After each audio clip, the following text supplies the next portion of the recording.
Dire warning for the Oakland City Council about the state of the city's budget crisis. Today, city staffers presented a report at a special council meeting showing a budget shortfall of more than $90 million by the end of the fiscal year in June. The message: the city needs to start making immediate cuts or it could face a financial emergency.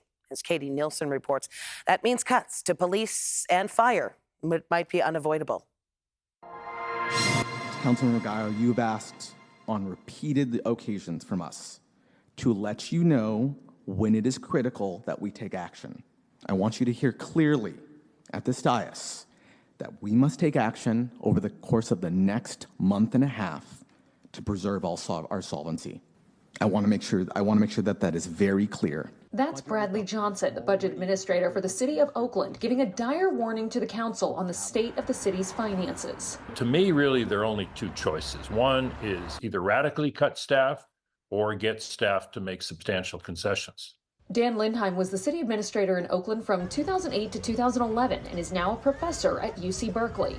He says there is no way to get out of the city's current budget crisis without making some kind of cuts to public safety. 2/3 of the general fund is in police and fire, and that if there are going to be shortfalls, the only place where major reductions can come from is in police and fire. Members of the council knew this was coming as they were counting on money from the sale of the Coliseum to help balance this year's budget and next.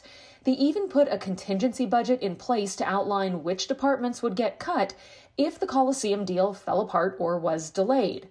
AASEG, the group buying the property, has already missed the November 7th payment to the city of $10 million, but insists the deal is still on track and it will pay the full balance of $110 million to the city by the end of the fiscal year. The money hasn't come in. It's unknown whether this deal is real, and they haven't made any substantial cuts.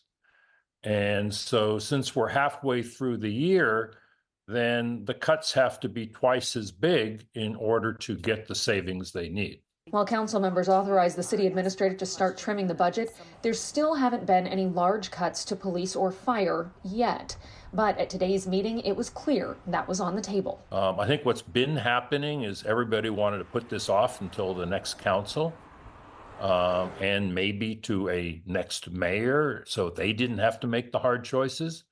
But I think they realize now that they really are going to have to come to grips with this situation. So the council did not take any action at today's meeting and instead will discuss which cuts to make at the next meeting on December 3rd, which is, of course, after the Thanksgiving holiday. They'll also meet again on December 5th in closed session to talk about labor union contracts and whether any cuts can be made there.